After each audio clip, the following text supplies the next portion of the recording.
Hey, Steve. Sorry. I'm sorry to interrupt you. Steve Dorn. Oh, well, that's okay. Just not jela kong akitse go la ronam. 안 돼요.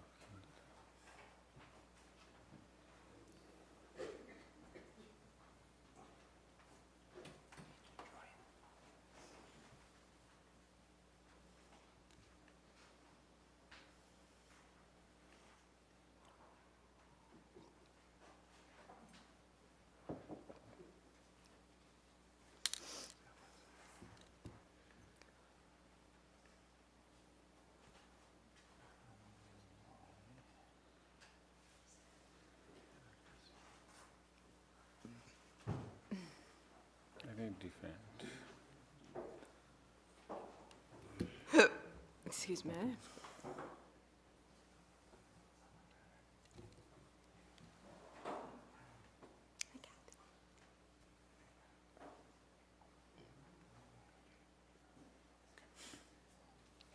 Get down.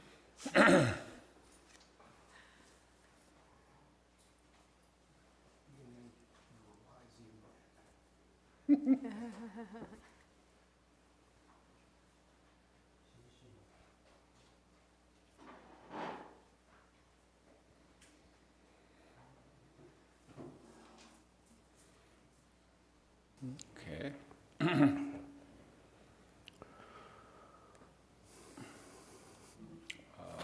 Page 5? Page Sure. 5, refuge for immeasurable, and then just only English silent pairs. Okay, so page 5. In the Buddha, the Dharma, and the Sangha most excellent, I take refuge until enlightenment is reached. By the merit of generosity and other good deeds, may I attain Buddhahood for the sake of all sentient beings. In the Buddha, the Dharma, and the Sangha most excellent, I take refuge until enlightenment is reached. By the merit of generosity and other good deeds, may I attain Buddhahood for the sake of all sentient beings.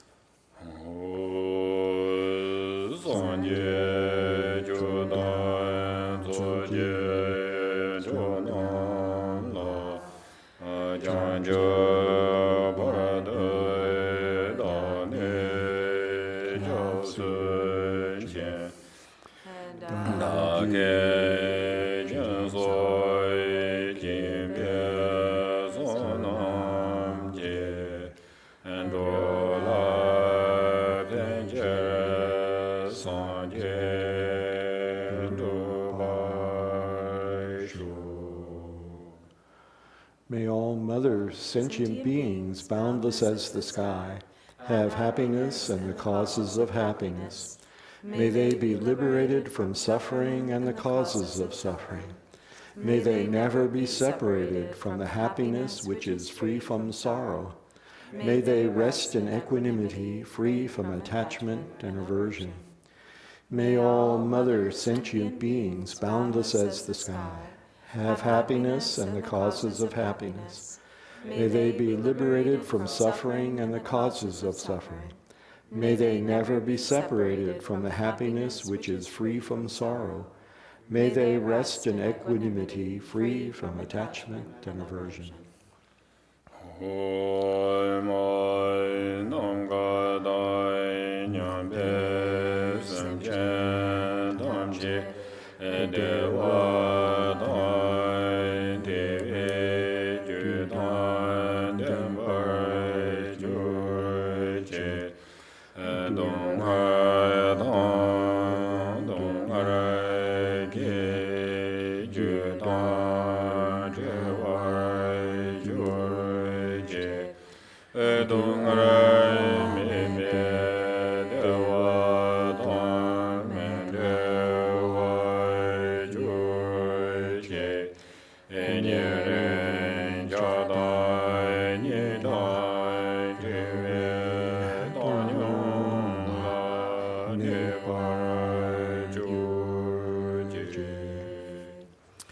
To page 15.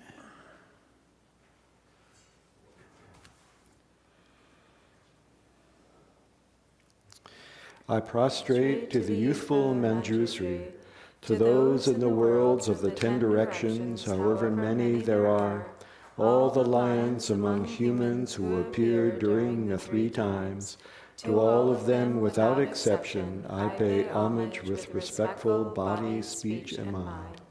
The force of my aspiration prayer for excellent conduct brings all the victorious ones directly to mind. Bowing down with bodies as numerous as atoms in the realms, I prostrate to all the victorious ones. In a single atom there are Buddhas as numerous as atoms, each residing in the midst of their sons and daughters. Like that, I imagine the whole Dharmatatu completely filled with victorious ones. To those with oceans of inexhaustible praiseworthy qualities, with sounds containing oceans of tones of melodic speech, I express the qualities of all the victorious ones. I praise all the Sugatas. With the finest flowers, the finest garlands, music, ointments, supreme parasols, supreme lamps, and the finest incense, I make offerings to the victorious ones. With the finest cloth, supreme scents, and fine powders equal to Mount Meru, all displayed in supreme and magnificent ways, I make offerings to those victorious ones. With vast and unsurpassable offerings, I venerate all the victorious ones. Through the power of faith and excellent conduct, I prostrate and offer to the victorious ones. Whatever negative actions I have performed with body, speech, and also mind, overpowered by desire, aggression, and stupidity, I confess each and every one of them. I rejoice in everyone's merit, the victorious ones of the 10 directions, the Bodhisattvas, the Pratyeka Buddhas, those in training, those beyond training, and all beings.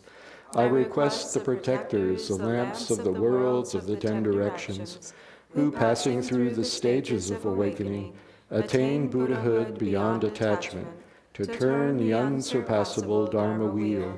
I supplicate with my palms joined together those who intend to demonstrate nirvana, to remain for kalpas as numerous as atoms in the realms, for the welfare and happiness of all beings. I dedicate whatever slight virtue is accumulated through prostrating, offering, confessing, rejoicing, requesting, and supplicating to enlightenment. And then page 16. Please turn the wheel of the Dharma of the 2 vehicles and their combination, according to the dispositions and mental capacities of sentient beings. Samje Namje Sampada Loye Jetwai Jetawa Jechon Tomo Tekpaye Jojem Koro Konuzo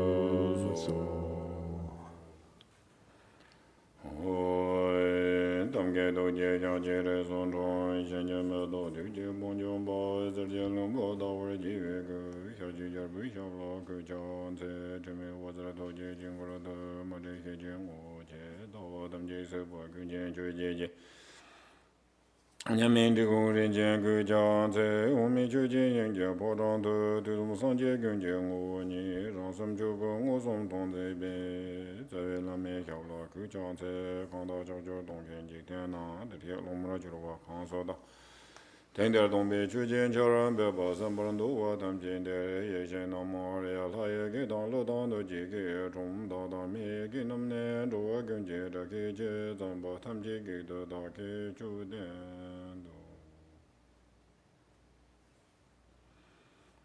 Good afternoon. So now we are recitation. Completely last page. I think what is the we together. I'm sorry. Dildo. summary, I think. The completely last page? Yeah. So page 22? The summary.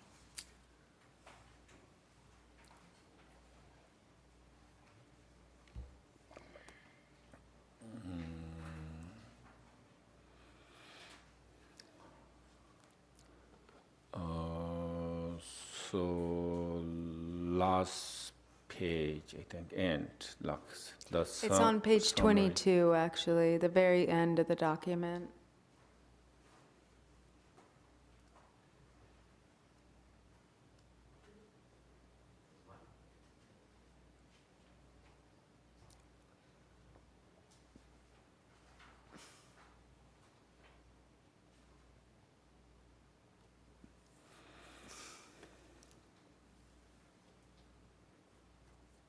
That's good. Thank you.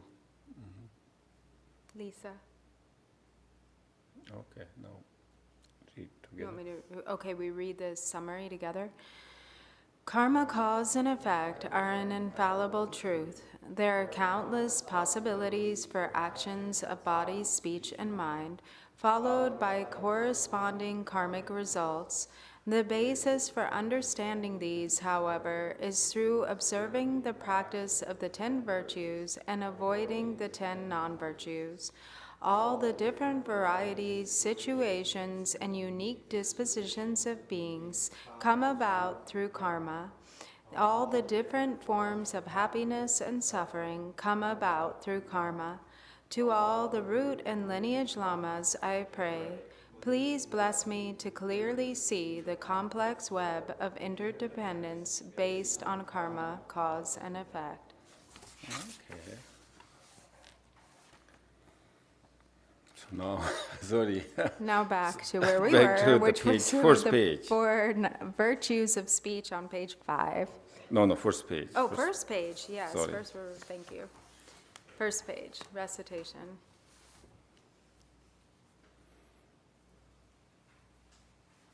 Thank you. So we did together this one. Tibetan. Okay, good. Tuje nade jarabon rojona alonjon zadai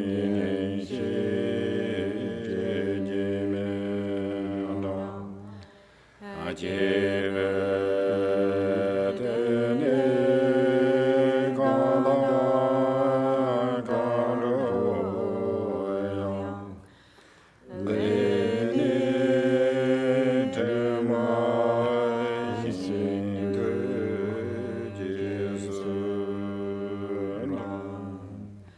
Bound by time, even a king must die, leaving wealth, friends, and family behind. Wherever he goes like a shadow, his karma will follow him along. Okay. So now, I think page 5, right? So page 5 for virtues of speech. So first, someone read. Would someone like to read? Any volunteers? I can read. Okay, Okay, great, thank you. thank you. Can we turn it up so we can hear it a little better, you think? Sorry.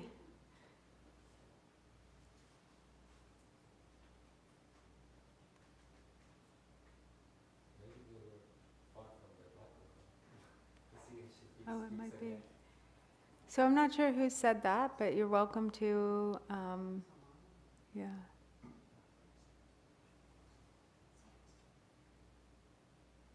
Oh, should I try now?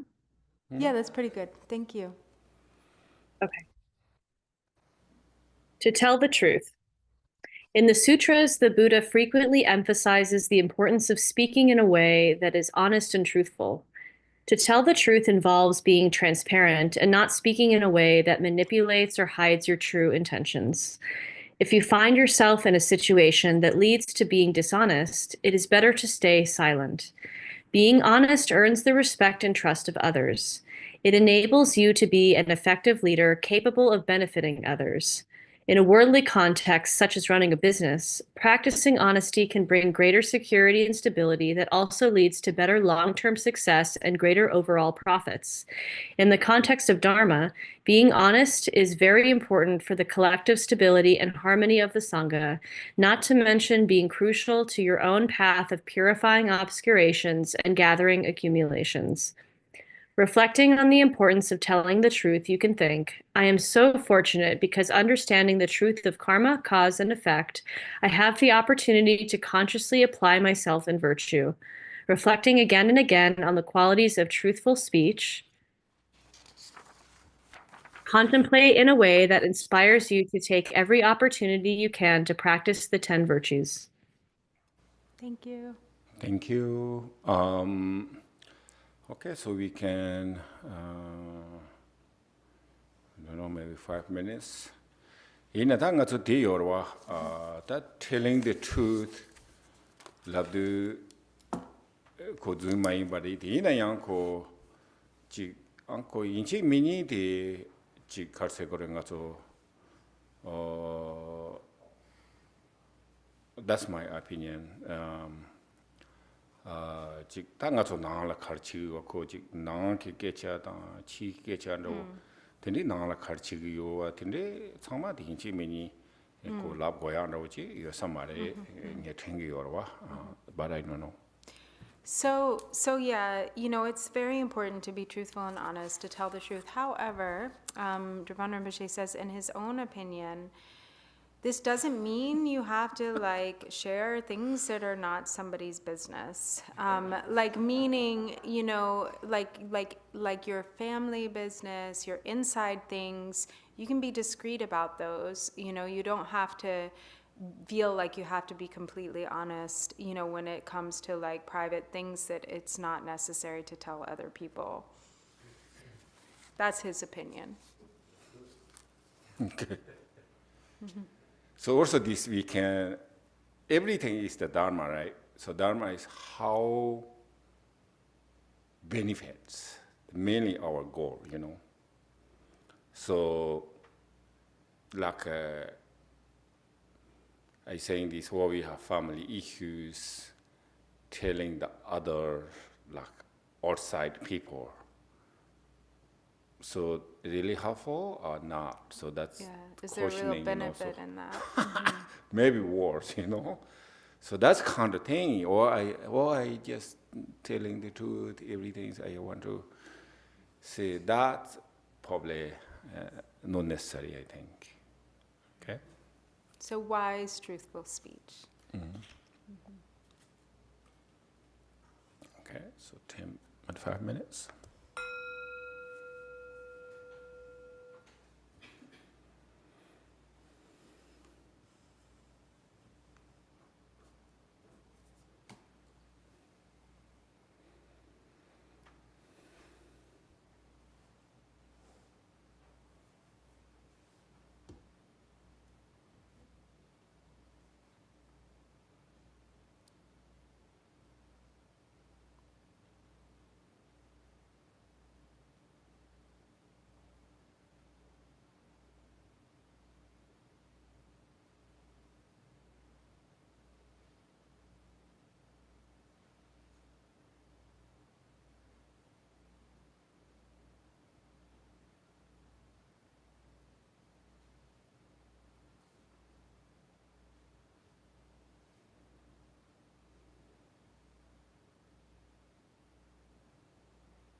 Okay, so next one.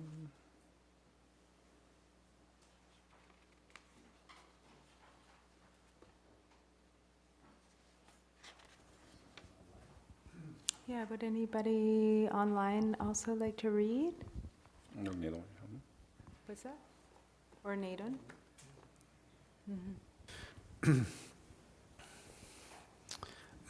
To speak in a way that fosters harmony between people. To always speak with the intention to bring people together and to create an environment of harmony and goodwill is exceedingly virtuous. Whether on a global scale amongst world leaders and politicians, within a community, a family unit, or Dharma group, encouraging understanding and harmony can contribute a great deal to keeping the peace. When two people are experiencing issues, rather than speaking in a way that encourages their discord, it is important to help bring them together and speak in a way that supports them in remembering one another's positive qualities. Sometimes when someone approaches us with a conflict or angry emotions about another person, we can feel obligated in a way to support their dislikes and prejudices. When someone is angry or critical of others, our own negative habits can find pleasure in tearing someone down, or we may subconsciously rejoice in another's non-virtue and negative emotions. Often we are angry or afflicted ourselves. We speak to someone in a way that seeks support in our dislikes and negative emotions. It is important to recognize these tendencies and to navigate conversations involving discord between people very skillfully so that we do not end up contributing to the division. Oftentimes it is best to just avoid such conversations altogether. Reflecting on the importance of speaking in a way that fosters harmony, you can think, I am so fortunate because understanding the truth of karma, cause, and effect, I have the opportunity to consciously apply myself in virtue. Reflecting again and again on the qualities of bringing people together in harmony, contemplate in a way that inspires you to take every opportunity you can to practice the 10 virtues. Okay, so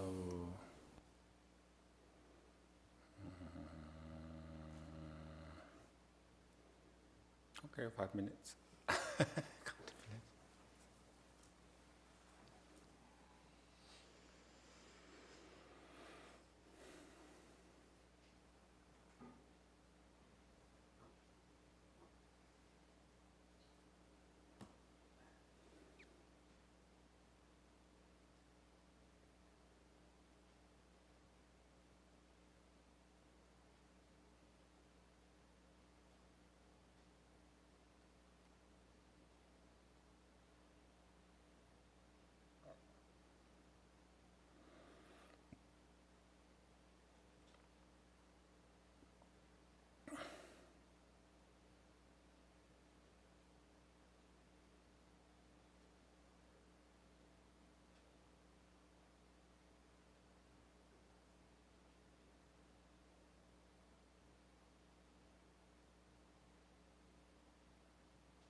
next one.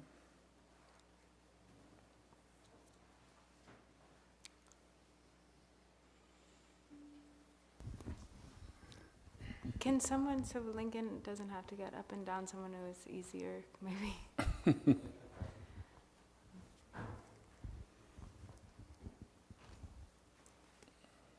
To speak in a way that is kind and gentle.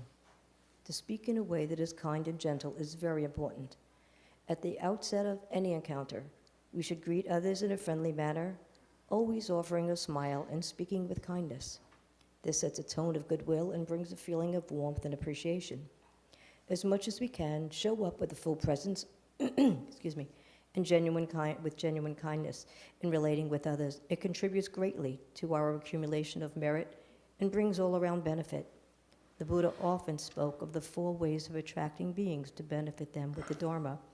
One of these is to speak in a way that is pleasant and kind. When our speech is kind and gentle, we help others to feel calm and accepted and at ease. It also helps in calming our own mind and supporting our own cultivation of loving kindness. Reflecting on the importance of speaking in a way that is kind and gentle, you can think, I am so fortunate because understanding the truth of karma, cause, and effect, I have the opportunity to consciously apply myself in virtue. Reflecting again and again on the qualities of speaking with kindness, contemplate in a way that inspires you to take every opportunity you can to practice the 10 virtues. Okay.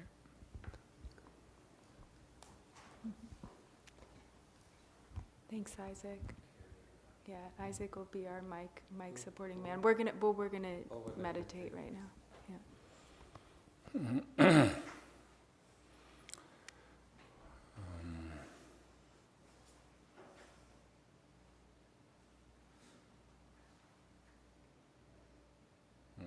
Okay, so we 5 minutes.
Okay, so next one.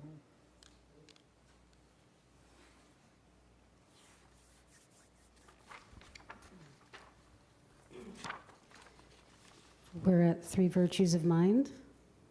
No, to speak in a way that is meaningful. Thank you. 217. To speak in a way that is meaningful. In general, we engage in a whole lot of extraneous speech. But if we make the effort, we can diminish our speech so that it becomes concise, meaningful, and to the point. This requires becoming very mindful of our speech while we are speaking. When we lack mindfulness, our speech tends to just follow the current of thoughts. It can get windy and out of control, and before we know it, we have said things that perhaps even moments later we regret. To become mindful of our speech can require slowing down, taking moments to pause, and reflecting before the words come out of our mouth. When we speak in a way that is meaningful, this inevitably brings benefit to both self and others. When our words are aligned with true Dharma, that is meaningful speech. When we recite prayers, sadhanas, or mantra, that is also meaningful speech. It brings blessings and gives us inner strength. Meaningful speech helps to pacify afflicted mind states, clear away obstacles, and dispel hindrances both internally and externally. Reflecting on the importance of meaningful speech, you can think, I am so fortunate because understanding the truth of karma cause and effect, I have the opportunity to consciously apply myself in virtue. Reflecting again and again on the qualities of meaningful speech, contemplate in a way that inspires you to take every opportunity you can to practice the 10 virtues.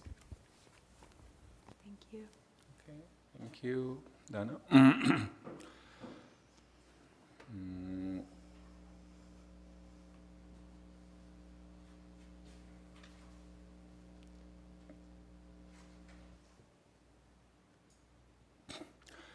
Inga nga zo di ta nyamlen chi bi ne khap la tini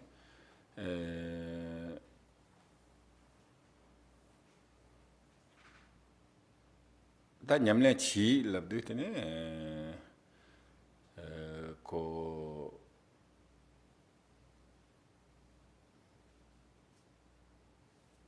고 죽선 저 오지로와 따치 년데 책임에 세야 오지 고그로와 대서모 당구에 살에서 그도스.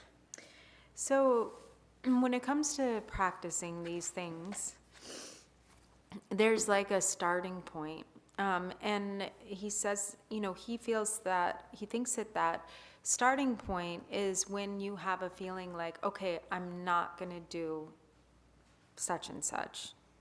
So that feeling of like, I'm not going to do it. So, that is that kashi ngazo tamja shana tamja de song matoya chadi yores. And then, of course, sometimes we have. Sometimes kita kashi ngazo tamja shab ina yang. Tene ko karse gore ti tamja de ko da shab ina yang ko da break low do chano yores. Tamja song tu mares. Yeah. So some people. Not some people. Kashi. General. In general. So sometimes. No.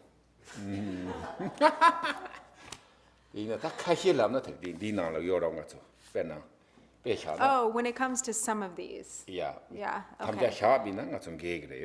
So some of these we might make like a promise to ourselves or a commitment or have that thought like I'm not going to do it, and we break those. Pena, Therese, Pena gato simnya segme seyate, yunya yomares.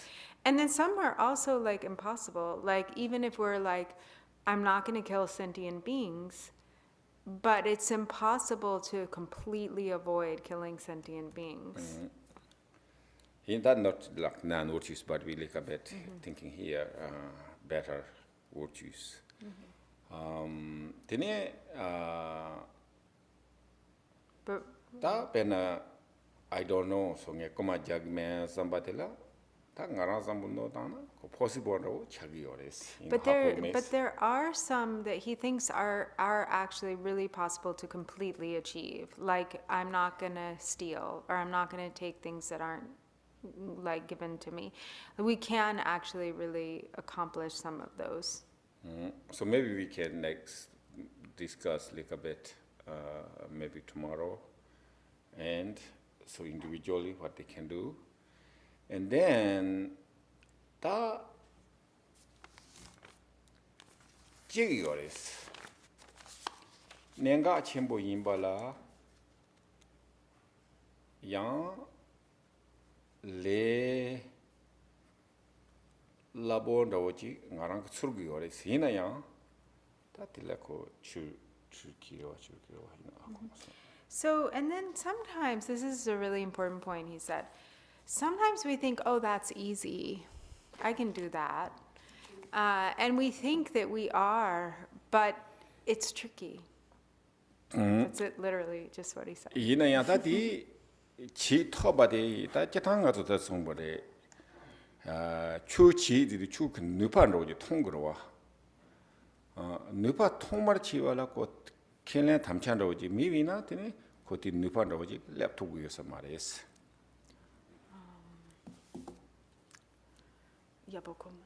오다 담찬로 켈레 바라와 켈레 바 담찬로 미비나 당가지 대가선도 되네 추그 드브 느파 랑크셈 요로 토구여서 말했어. However, it's really important that we have the commitment, because the commitment is what, like, it actually brings a certain energy or power that actually assists us in achieving that. If we don't make the commitment, and then we just sort of assume that we can naturally do those things, without the strong commitment, then it's actually not possible. But the commitment helps us to achieve our intention. 당 배낭 대가나지리 배낭 아토디 직접 랍게메 람나 레라 오용사레베스 트와라와. So, what do you think? Do you think it is easy to avoid harsh speech? No. What's that?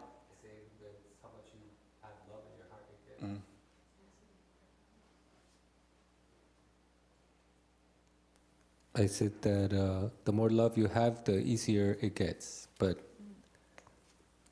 sometimes we don't have that much love, and then it's easy to harm somebody, even without thinking to harm them.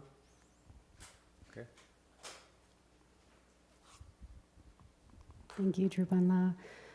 So it makes me think of this expression we have in America about don't scratch the itch. Because, like, when you've got a bite or something, if you scratch it, it makes it worse. But it's so tempting to scratch it. So when thoughts come to your mind, it's so tempting, like you talked about, getting your friend to agree with your, right? That person's, I think that's how I think about it, just don't scratch the itch. That's good.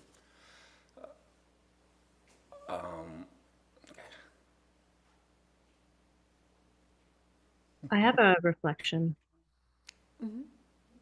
Okay. Ivana. Yeah, it's really interesting because I noticed in my own experience in terms of like harsh speech is not something that, at least at this point in my life, is very common to me anymore. However, the very subtle colluding with people's negativities, even if it's like in a joking way, or that's so much more subtle. And I noticed that it can be very delicate to navigate, to not play into someone's negativity, even if it's very like light and not a big deal in their mind. So that's an interesting piece that's coming up. Thank you. I think it's very related to mindfulness. Like, you just really need to stop, think, and then just pause for a second and then open your mouth. I mean, that's what I've been, because the love is there. I love my husband, but sometimes, sometimes I just lose patience, right? So I have to take a deep breath, right? And then I'm just very nice at telling him what is, I'm not liking. So that's just what I think. Thank you, Charles. Thank you. Actually, I think very hard. We said, okay, no more harsh speech. So, but still, we have this also motivation too. Not only like speak. How depends the motivation. So sometimes we try to help, or they love them, but they speak is look like harsh. But I think harsh is, very difficult. But what about if that harsh speech is with a good intention? Because sometimes you Like a really have child to or- be yeah. like very strong about things. But if you have a good intention, I think it's. I think that's okay. If you have love, then that's okay. So actually, now that I think a little deeper, I had this experience in this yoga class last week, or like the week before, something like that. And I wasn't trying to be mean, but then after what I said I could have been way kinder. So there's this one girl that was saying something about a substitute teacher. She was bad-mouthing her. And I had taken classes with a teacher she was bad-mouthing. And she's like, I don't like her, and like blah, blah, blah, and I'm gonna make this petition so they get her out of here. And I look at her saying like, are you talking about this particular person? She said, yeah, and I said, why are you bad-mouthing her? But I said it, I guess like a little bit harsh, and I wasn't trying to be harsh. And then I said like, I vouch for her. She's a cool teacher. I like her. And then she said, I'm gonna still do my petition. And I immediately, without thinking, I just say, nobody's gonna sign it, And I guess that's that harshness that is just in there. And then she said, oh no, this person and this other person is gonna sign it. And I was like, ooh, So I kind of fell into the, because I could have just say, hey, like, are you having a bad day? Like, do you need some attention? Why are you speaking like this?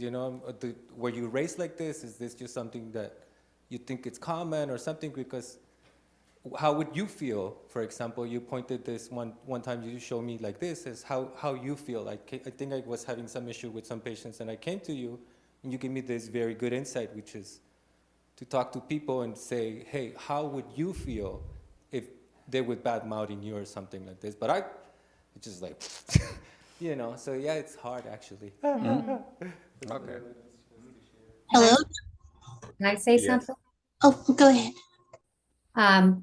Yeah, going back to harsh speech, like having my youngest daughter, Anna, she has Down syndrome, and going through the process with her over the years and being in school and different organizations and people we have to deal with, we've always started with being kind and gentle first and trying to get some of the things, being an advocate for her and to getting some of the things that she needs.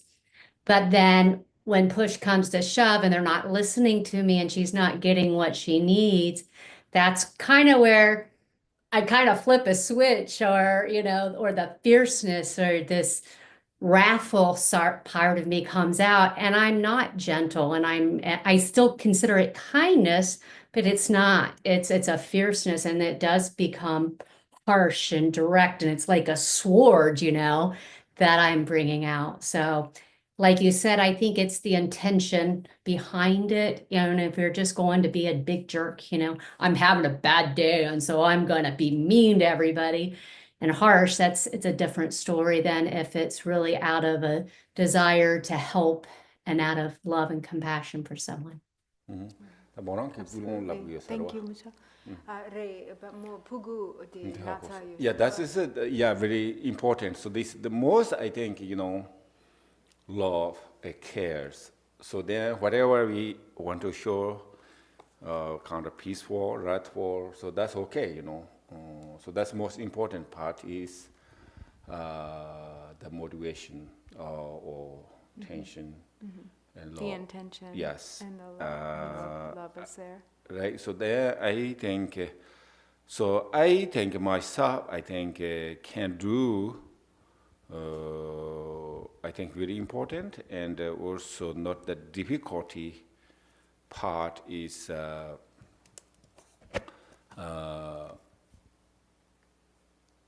Lakterwa, mujigla, jongdaya. Teta pana, yaboyosares, So he thinks the kind of the root of so many of these is seeing faults in others. So if we work on not seeing faults in others, then this like helps to cover, this is the like the root. Right. So this I think we can do. So also this Tibet called parjojigla jong yubatela hakona so telesom yorwa ne song.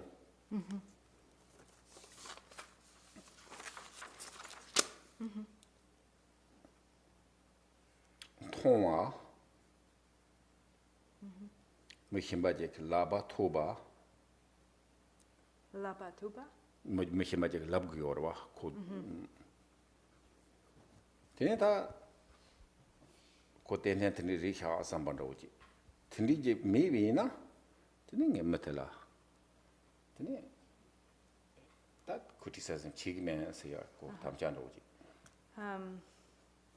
so ben cha cha na mejigwa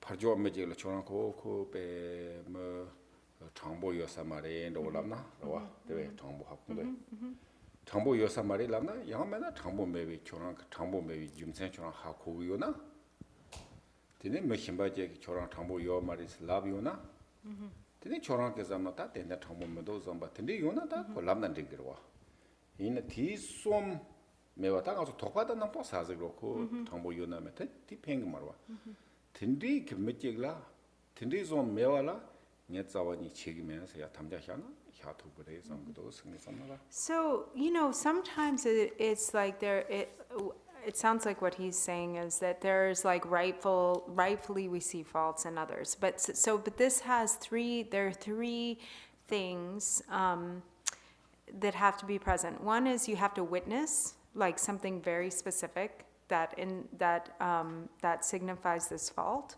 You have to see it.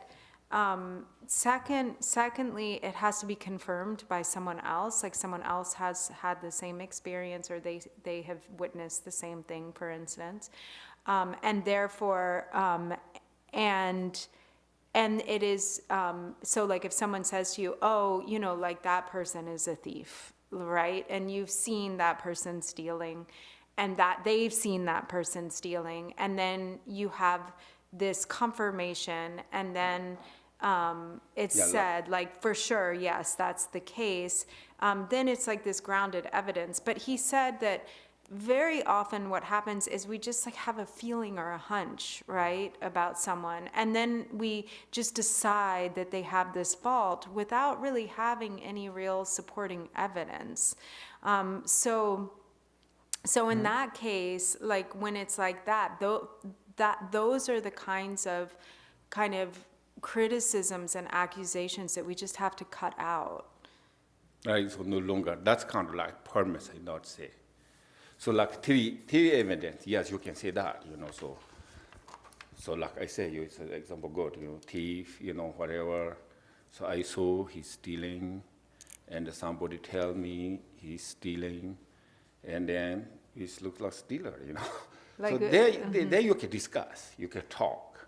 But if you don't, there's just something concept, maybe that's not enough. So this thing, I want to cut. So that's a big job. And not big job, actually. This is really most, I think, merit. So because we have like a much work, for example, okay, this. So somebody is stealing, and then this we said, well, you're stealing. So this less negatives, Like almost 10%. If they are actually stealing and you accuse someone of stealing, even though you're like pointing out a fault and it's like there's Or some fight, whatever. and you fight with them because your accusation is correct, it's less heavy than if it's a false or a mistaken accusation. So like, if somebody not stealing, then we said, oh, maybe he's stealing. That's negative, like, fully, like 100%, you know. So that's, so this kind of thing, I think we can do first step, you know. So I'm not criticizing, you know, or also I'm not talking like my concept, my guessing, okay, maybe he's good or he's not good or whatever he's thinking, that kind of thing is, that's I think a really great merit and also not that difficult, you know, in mindfulness. Otherwise we said harsh word, it's very hard if you try to start, but there are conditions, you know, so very difficult. Okay. Hello? Yes. Yes, Drupon, going back to being a child, there was a very simple visualization that I remember, and it was basically a picture of 3 different monkeys. One is covering the eyes, one is covering the mouth, and one is covering the ears. And the saying is, speak no evil, see no evil, hear no evil. And I think you could exchange that word evil for any number of things. And one other reminder I find very beneficial is less talking, less trouble. Thank you. That's very good, okay. Okay. You wanted to say something?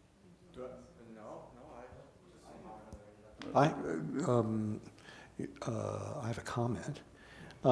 Most people don't know other people's backstory. Mm-hmm. I mean, you see this person, and well, you have like tiny amount of information about this person, especially if you've only seen them for the first time.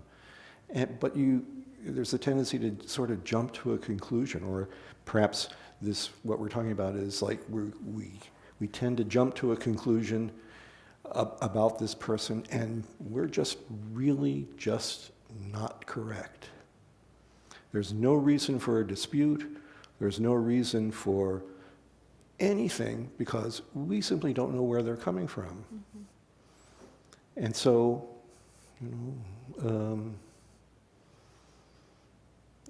our sweeping, our generalizations should like evaporate from there because we just simply don't know enough.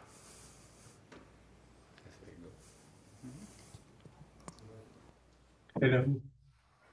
Can I share something? Sure. Yeah, who was that online? Someone said? Yes, me. Can you hear me? Oh, hi, Javier. Yeah. Hi, everybody. No, I want to share something that in my job, I'm a dentist, and I usually work with a microscope and a lot of stuff. And 2 weeks ago, I had a new assistant, a lady, and she was new, the first time that worked with me. And of course, I usually work with experts, and she made one mistake, and I feel in that moment anger because I was very concentrated. It's very precise procedure that I made in the tooth, and I feel anger, and because she used a senior, and I told her with anger. In that moment, I thought, if she were your mother, Is she what? if she were my mother, how I will treat her. In that moment, everything changed. And since that moment, I cannot feel anger when she make a mistake again.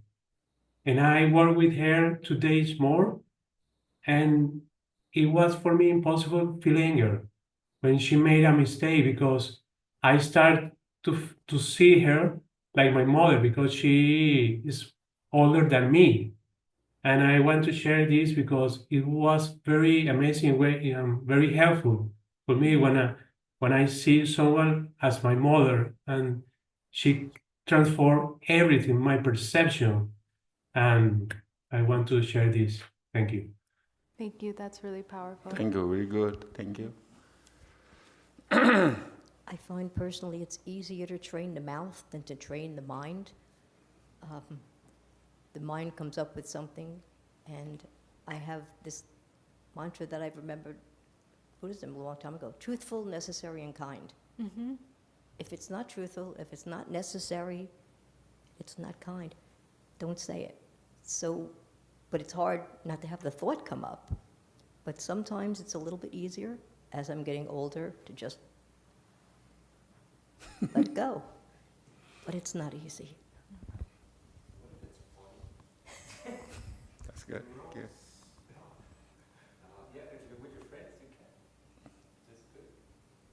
Very good.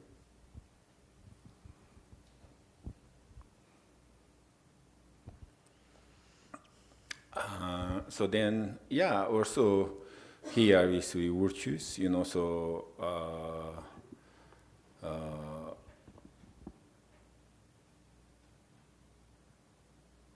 how we create the virtues. So I think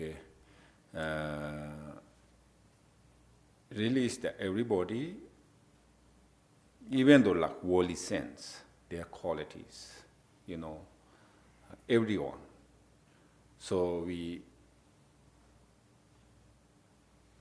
there are faults, sure, but we kind of more individually, connecting to other person. So then how he has qualities, how he kind, how he's doing, virtuous thing. So these kind of like, you have this motivation, then so all minds can change too. So this, but everything is just we own mind more negative side, or maybe he's doing this, maybe he's full, everything. Then so kind of like objects is changed too, So that's I think we create as much as possible others' qualities. We focus on others. So it's like we highlight the qualities. Of course, everyone's a mix, he's saying, of faults and qualities. Everyone has faults and qualities. But what we choose to focus on, what we choose to highlight are the qualities. Mm-hmm. And then we are human beings or we are sentient beings, same, So me is sentient beings, other sentient beings, I am human being. They are you guys human beings. So that's so we living together. So that's I think another kind of background. So then it's specific, whatever we choose, we better to keep, which kind of speech, which kind of motivation. So okay. One more thing, I want to share an experience from a teacher's point of view. I taught little guys, and in the beginning of the year, we would go through a lot of training. And we would model it first. And so the other teacher and I'd grab a book from her hand, and the kids would be like this. I'd say, tell me what I should have done. And of course, they're all willing to do it. And they would say, oh, but you would say, can I have the book, or can I have it when you're finished with it? But during the year, I would hear them say, can you think of another way to say that to each other? So they would pick up on little things like that. Mm-hmm. That's definitely very good. Okay, so we 5 minutes meditation. What is the last speech? Meaningful speech. Mm-hmm.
So next one, somebody reading three virtues of the mind. Kathy?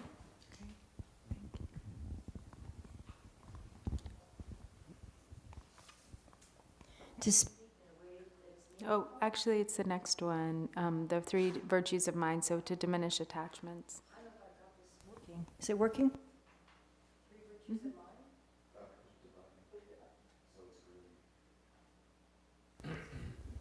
Oh, it might be out of batteries. Not working. Okay.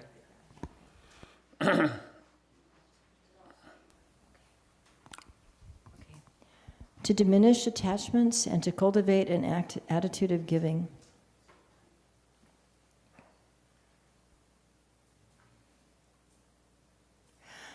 It is said the most precious of all, is that correct? Am I in the right place? Yes. It is said the most precious of all gems is the mind of contentment. When there is a lack of contentment and a lot of attachment, you never feel satisfied, no matter how much you have or what you're able to achieve in chasing your desires. It never feels like enough. When there's an attitude of contentment, it also becomes easier to feel generous. With contentment, we feel more generous, and when generous, this brings more contentment. Generosity is the direct cause of abundance and wealth, so if we have a generous mind, this will both issue in more abundance and also help us to relate to our wealth and abundance with less attachment. With less attachment, we are easily satisfied and content with what we have. On the other hand, when we have a lot of grasping and desire, no matter how much we get, we will never feel satisfied and will always chase after something else or strive to accumulate more. Reflecting on the importance of contentment, you can think, I am so fortunate because understanding the truth of karma, cause and effect, I have the opportunity to consciously apply myself in virtue. Reflecting again and again on the qualities of contentment and a generous mind, contemplate in a way that inspires you to take every opportunity you can to practice the 10 virtues. Thank you, Katie. So 5 minutes.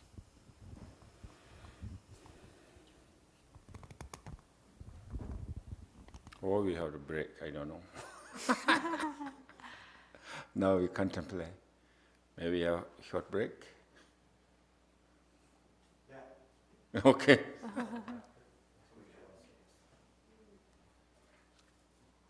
Okay, yeah, short break.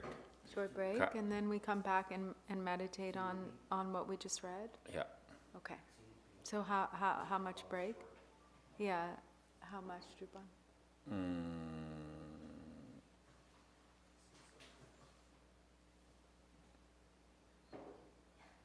What is this? This 2? 3:30, maybe 4. Before 4, maybe 4. So we come back, oh, so we're going to have a 30-minute break. Is that correct? How about 15 minutes? Okay. 15-minute break. That means come back 40? That 50, means 50, come 50. back at 3:50. Yeah. Okay. Now clear.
So 5 minutes.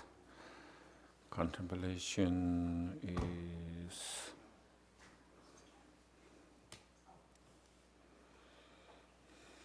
So contemplating, cultivating loving kindness, or no, sorry, diminishing attachments and cultivating an attitude of giving.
Next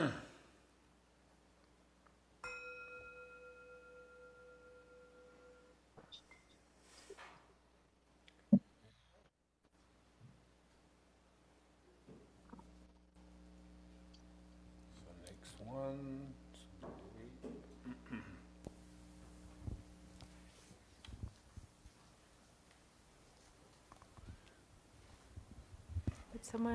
Maybe someone online would like to read To Cultivate Loving Kindness? I'll go ahead if you don't mind.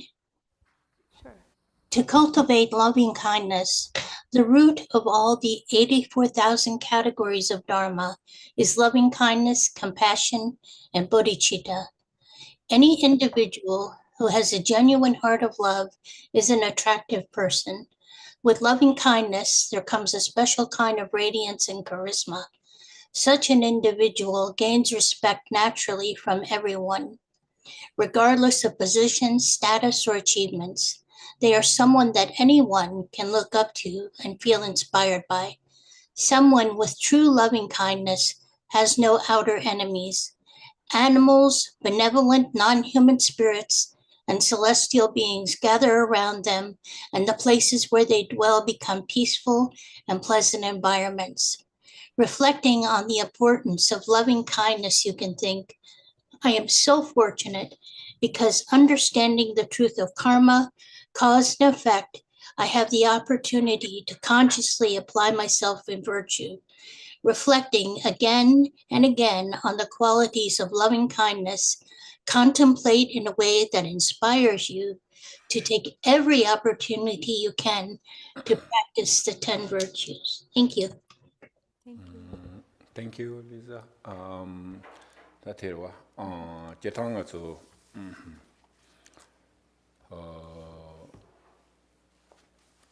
직텐디 나라다 가서 카세고레 만도와 세나레 화치 세나레 다 틴리 용구요레스 인다 드소 마요이와 게타 다 넘버 요레스 직 protection tene chi nga rang yin ben na yore tene chi nga zo la ben a chin dong ya la so ba tene yong yore s yin na yang ta ti na ne zo che hyo de kar se na nga zo ku ju la ning ji ji gu yore s ning ji yo bi na tene ta sung wa cha de yore ta na jo wan ji ten sung wo song do sung wen ko lo men jung chang chop sems 오다 디게 계시 랑 소소 주라 닝제 당 장초 선바지 유비나트네 지 매중 매레베 미튼 종화로 스프링 아야 어디 유비나 테네 지 달라 소비키테네 노바 체기 마레스 베나 수켄 케다 몰라고로와 tene so mewe keta ji khala sobe kanina tikte no to mares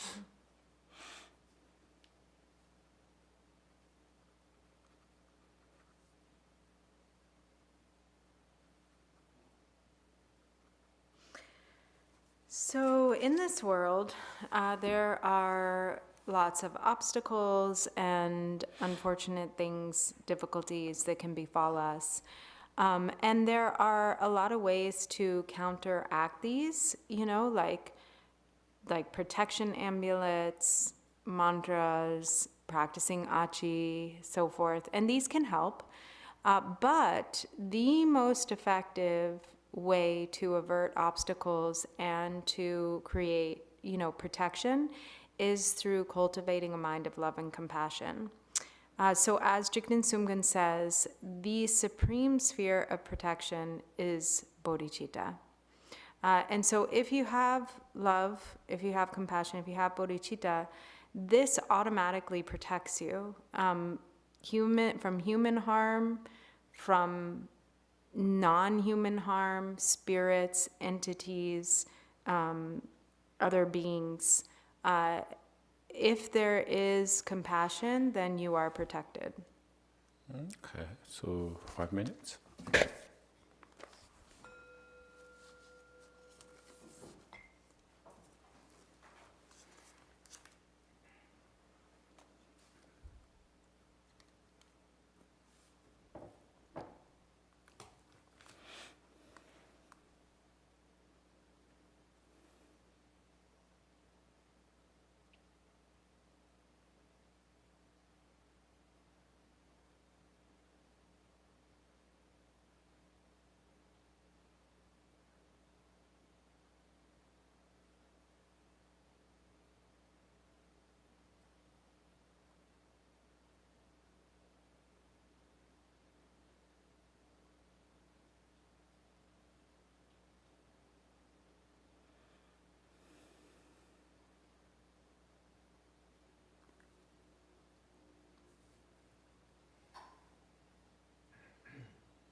Me? Okay. So, to foster confidence in the three jewels and to cultivate faith in the truth of karma, cause, and effect. If we have confidence in the three jewels, we can develop the three types of faith: clear faith, longing faith, and confident faith. With these three types of faith, we have a direct conduit to receiving blessings. For example, when His Holiness Chetsang Rinpoche, Vajradhara in human form, bestowed the treasury of pith instructions over a period of 2.5 months, from 8 a.m. to 5 p.m. every day, we were able to sit there effortlessly in a state of joyful ease. This was due not only to the power of His blessings, but also the faith and devotion on our part. Normally, I suffer from a lot of back pain, and when I sit for long periods, it can become difficult to bear. During the course of those transmissions and empowerments, however, I became completely free of back pain, and my body was filled with bliss. It was a similar experience for most everyone there.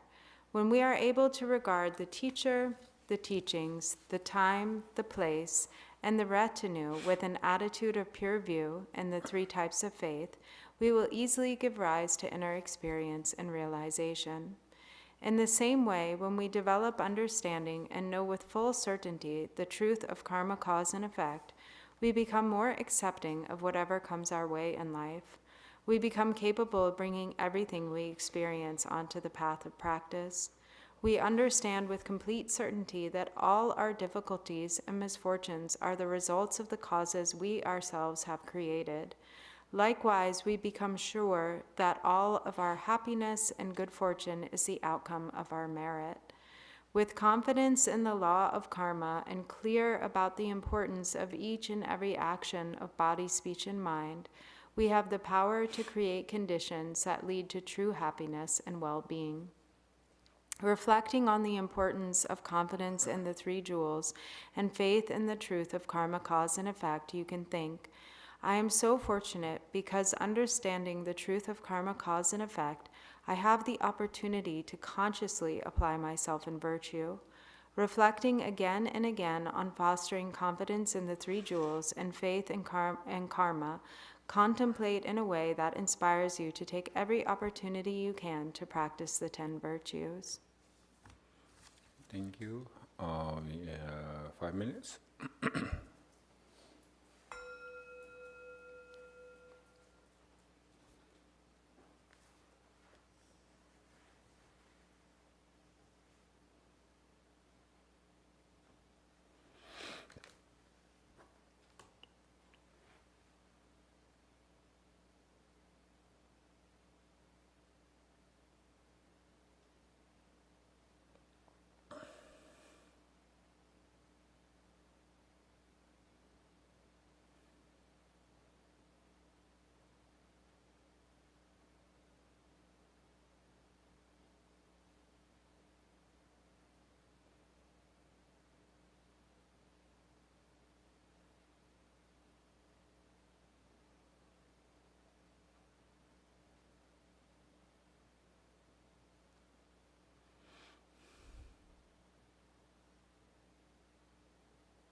Okay. So then 2.2 is the 10 non-virtues. So killing, stealing, sexual misconduct, lying, engaging in divisive speech, engaging in harsh speech, engaging in idle chatter, being covetous, harboring ill will, and having wrong view.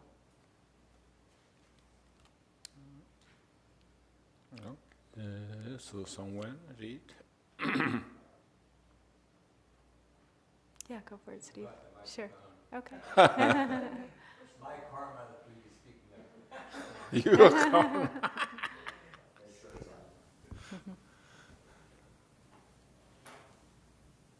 Killing. Yeah. Yeah, Of all hold the it close different to you. categories of killing, according to the scriptures, the heaviest karmic negativity is accrued in killing a Buddha, one's own spiritual teacher, an arhat, one's mother or father. Generally speaking, people kill living beings motivated by one of three intentions: hatred or anger, desire, ignorance. Killing out of hatred or anger. This is easy to understand and includes many situations involving killing, such as killing in the context of war, horrible senseless murders motivated by hatred, killing as the outcome of a heated dispute, and many other types of killing, all the way down to swatting a mosquito out of annoyance. Anger can be such a volatile, dangerous emotion. There are many examples where people become overwhelmed with anger to the point that they actually kill the people they are meant to love: a best friend, their children, a sibling, or a spouse. There are many tragic stories of such incidents. Even on a daily basis, we can hear of situations like these in the news. As it says in the Bodhicharyavatara, there is no evil like anger and no discipline like patience. Killing out of desire. Perhaps the most widespread amount of killing occurs based on killings motivated by desire. Most of the animals that are killed, for instance, are targeted for their meat, their hides, their tusks or bones, etc. Some who kill animals out of desire even think killing animals is fun. They treat it like a sport, and there's no real purpose beyond that. But many are motivated to kill animals to sell their meat, hide, or bones, etc., to make money. As meat eaters, we support this kind of killing, but we can choose to eat meat in a way that has a little bit of a negative karmic impact. A little bit less. A little bit less. So, yeah. In Tibet, for instance, even though most of the population eats meat, they care for the animals they kill until they become old. They would look after their yaks, for example, make sure they are fed well and cared for until they reach old age, until they are 13 or 14 years old. These days, meat production is, for the most part, a large-scale industrial business. When we have the choice, however, even though it is more expensive, we can choose to buy the meat of pasture-raised animals from local small farms. This can lessen the severity of the karmic burden to some extent. Killing out of ignorance. This often takes the form of some perverse understanding of virtue based on mistaken notions in religion. Thinking it is somehow noble or virtuous, for instance, to kill the perceived enemy and to do it with a feeling of moral imperative.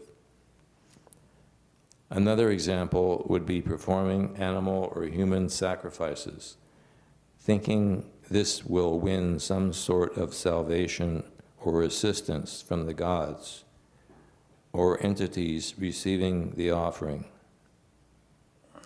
Killing out of ignorance can also include killing that happens unknowingly, crushing insects as we walk or drive, etc. Just living in this world, it is impossible to avoid killing completely. There are so many circumstances that involve killing insects, for example, walking and driving, mowing the lawn, home infestations that require fumigations, termite infestations, and so on. There are steps we can take, however, to diminish the inevitable impact of killing. We can practice having more mindfulness as we walk. We can make more of an effort to keep our home clean, to avoid infestations that might lead to fumigation. His Holiness Drupon Kyabgon Shetsan Rinpoche always emphasizes the importance of keeping living quarters clean for this purpose. He also advises fumigation at the end of winter before the bugs arrive, so that the fumigation prevents bugs from infesting rather than killing the bugs that have already infested. The karmic outcome of any single action, whether virtuous or non-virtuous, manifests with 4 types of direct and residual ripening. These are A, the direct result, B, the residual result that ripens as tendency, C, the residual result that ripens as experience, and D, the residual result that ripens in the form of environment. With the karmic result of killing, A, with a heavy karmic act of killing, the direct result is taking rebirth in the hell realms, or being killed yourself many times over the course of many lifetimes. The residual result, B, the residual result that ripens as tendency is that in future lives you have a liking or impulse to kill. C, the residual result that ripens as experience is that in future lives you experience premature death or from many or suffer from many ailments and illnesses.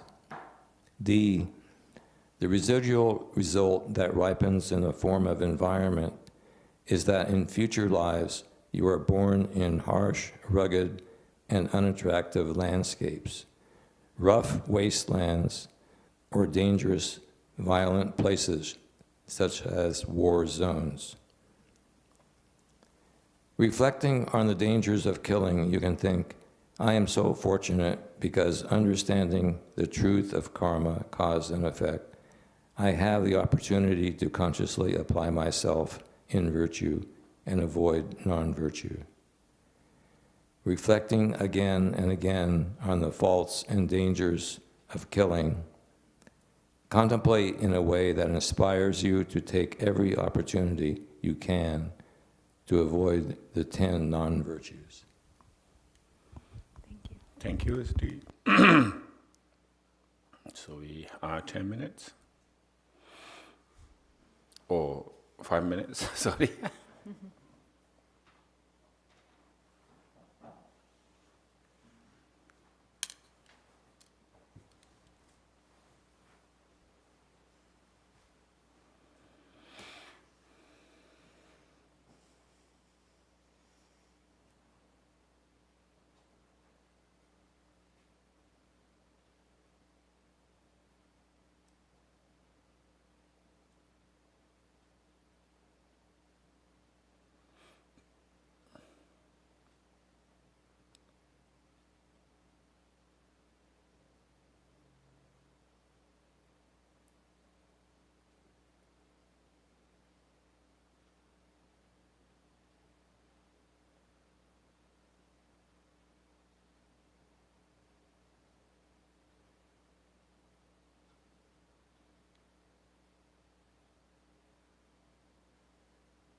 Okay,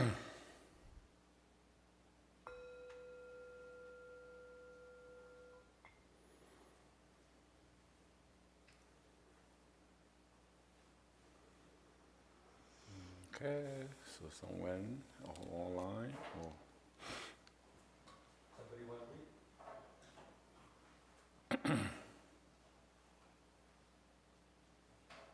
Steve?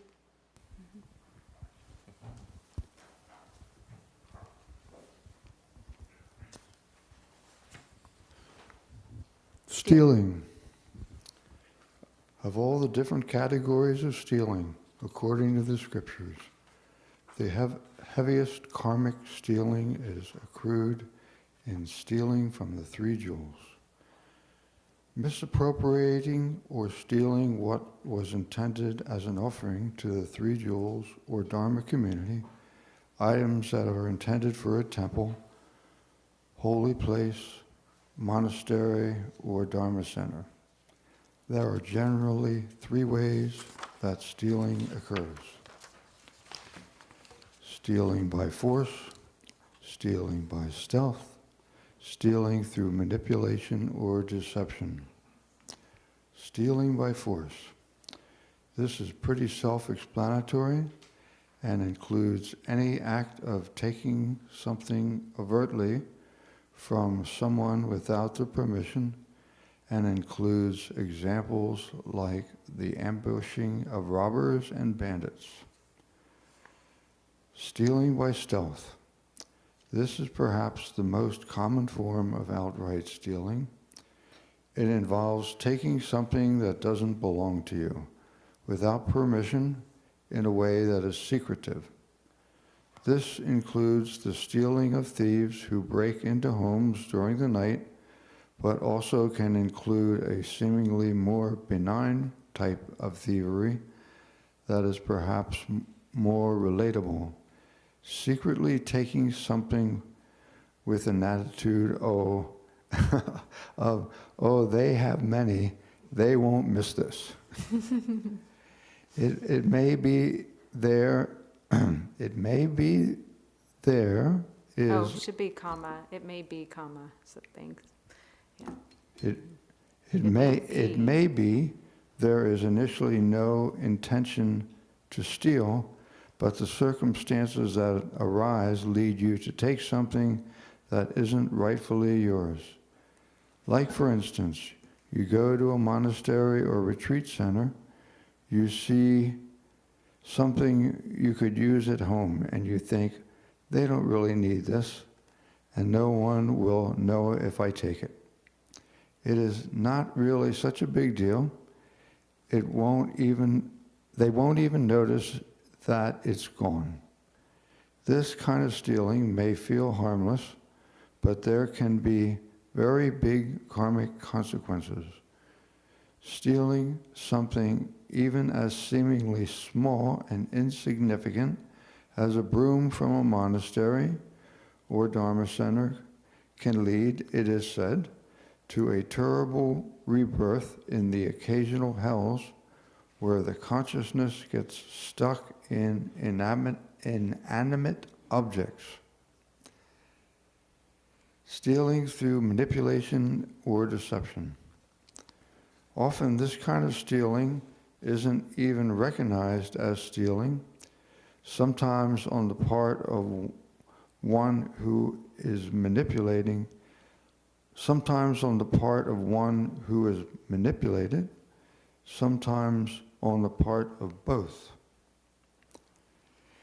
This often occurs in the context of business negotiation or sales and is commonly accepted as a standard business practice. Business is okay. It is needed for many people to make a living. But there is a dignified way to engage in business and an undignified way.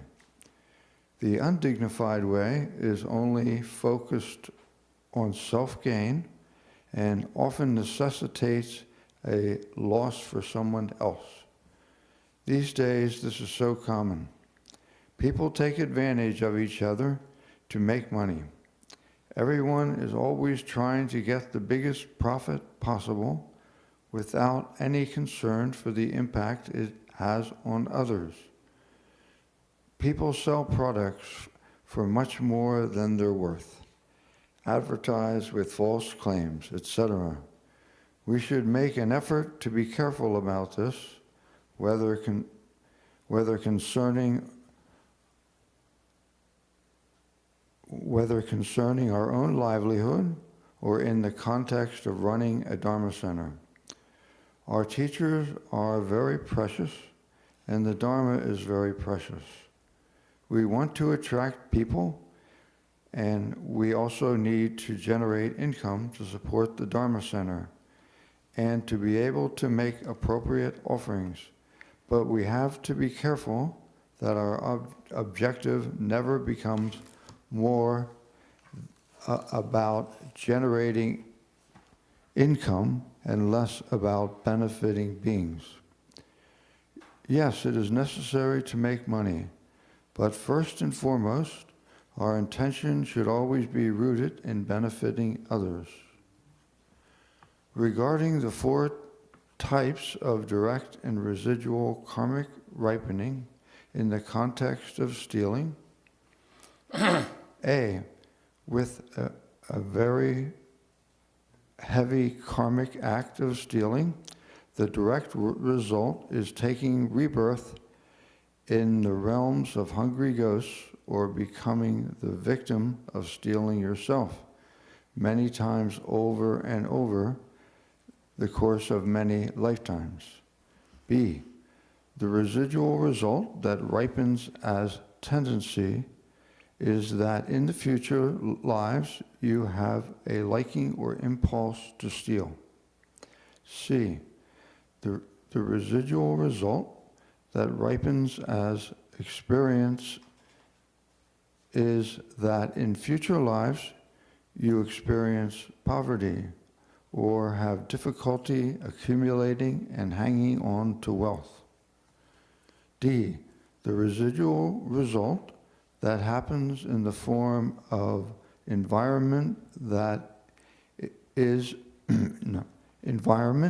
that in future lives you are born in an impoverished land, barren, dry landscapes, or places where crops won't grow.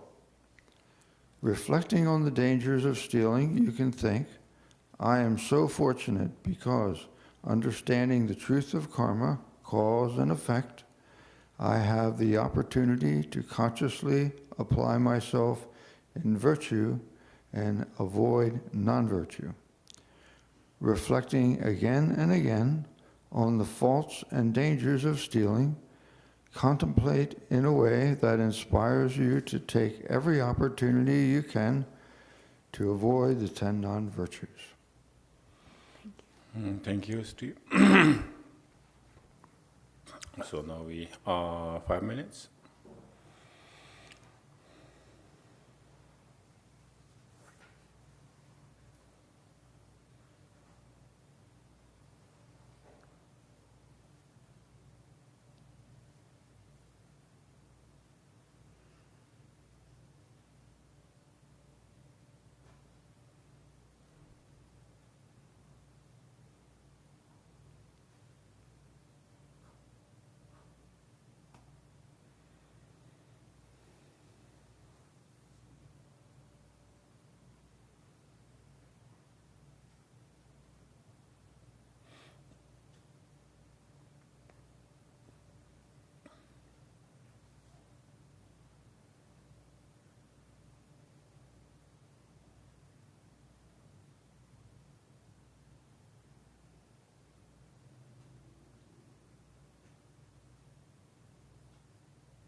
someone.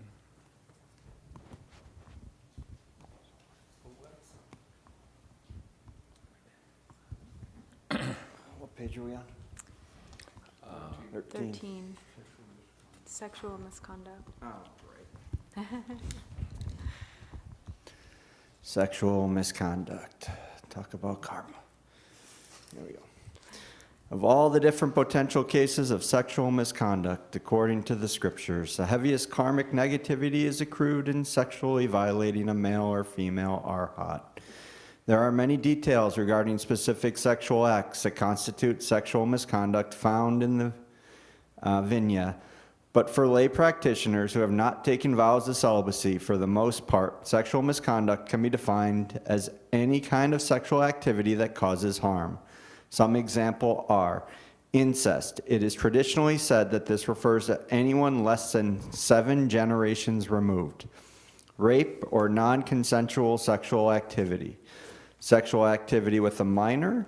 Sexual activity with someone who is already committed to someone else, or sexual activity when you are already committed to someone else. Sexual activity with someone who is committed to the Dharma, i.e. they hold vows of celibacy, or sexual activity occurs while they are holding temporary vows of celibacy. Sexual activity in holy or public places, in a temple or stupa, or any place where you are visible to others. Regarding the 4 types of direct and residual karmic ripening in the context of sexual misconduct. A, with heavy karmic acts of sexual misconduct, the direct result is taking rebirth in the 3 lower realms, or becoming the victim of a sexual misconduct yourself many times over the course of many lifetimes. The residual result that ripens as a tendency is that in future lives you have a liking or impulse to engage in sexual misconduct. The residual result that ripens as experience is that in the future lives you experience being cheated on, people take your partner, etc., and you have difficulty finding long-lasting, healthy sexual relationships. D, the residual result that ripens in the form of environment is that in future lives you are born in deserts or filthy, unclean environments. Reflecting on the dangers of sexual misconduct, you can think, I am so fortunate because understanding the truth of karma, cause and effect, I have the opportunity to consciously apply myself in virtue and avoid non-virtue. Reflecting again and again on the faults and dangers of misconduct, contemplate in a way that inspires you to take every opportunity you can to avoid the 10 non-virtues. Well, thank you, Brian. Okay, so 5 minutes.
thank you, everyone. So we stop here today. And can maybe with recitation. Just last page 22. So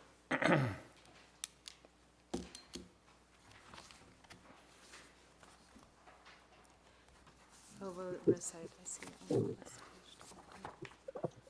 All right, so we are Summary. together. Karma, cause, and effect are an infallible truth. There are countless possibilities for actions of body, speech, and mind, followed by corresponding karmic results. The basis for understanding these, however, is through observing the practice of the 10 virtues and avoiding the 10 non-virtues.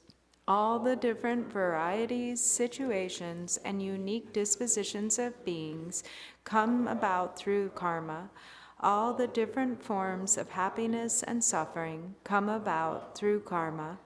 To all the root and lineage lamas, I pray, please bless me to clearly see the complex web of interdependence based on karma, cause, and effect. Okay, so short dedication.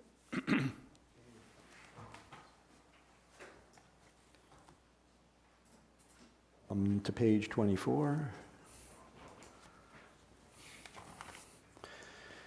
By the virtues collected in the 3 times by myself and all beings in samsara and nirvana, and by the innate root of virtue, may I and all beings quickly attain unsurpassed, perfect, complete, precious enlightenment.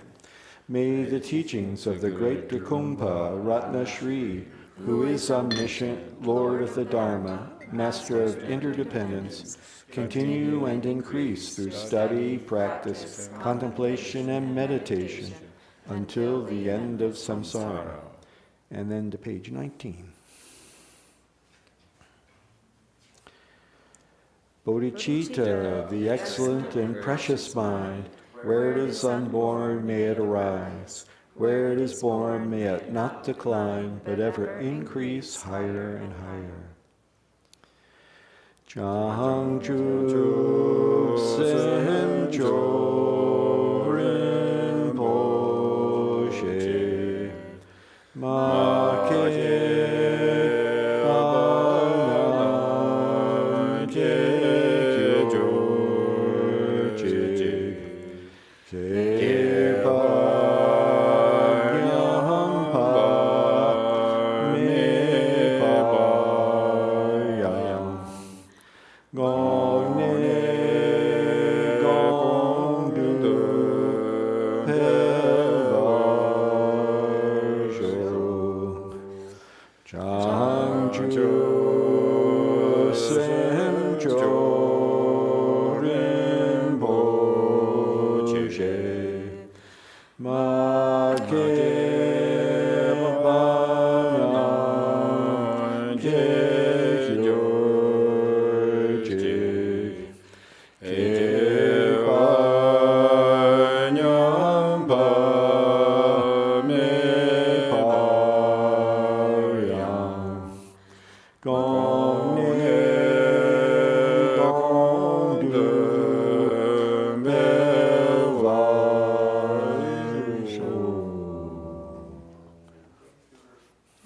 Thank you. Thank you. See you tomorrow. Thank you. See you tomorrow, everyone. So see, we'll begin the second day of retreat tomorrow, 10 a.m. Yeah, thank you, everyone. Thank you. Good night. Thank you. Thank